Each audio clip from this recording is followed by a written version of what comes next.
Get ready with me edisi buka puasa di luar. Hello, hari ini aku mau buka puasa ke salah satu restoran favorit aku. Dan buat aku, siap-siap sebelum buka puasa itu part yang paling seru. Mulai dari pakai skincare sampai make upan. Karena makeup itu juga butuh effort, tapi justru di situ satisfyingnya. Begitu selesai, mood langsung naik dan confidence auto nambah.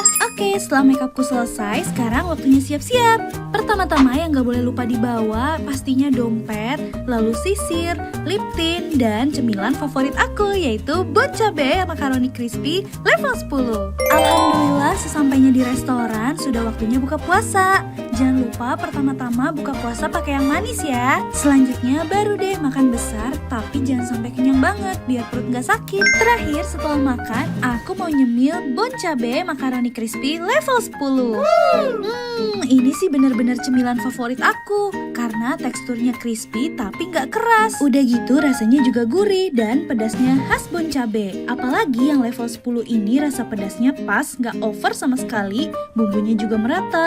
Pokoknya bikin nagih deh. Yummy. So, ini bukan sekedar cemilan, tapi sebagai self reward dan pelengkap mood aku untuk tampil maksimal. Produk ini juga udah bisa ditemuin di minimarket terdekat loh. Jadi, yuk cobain juga.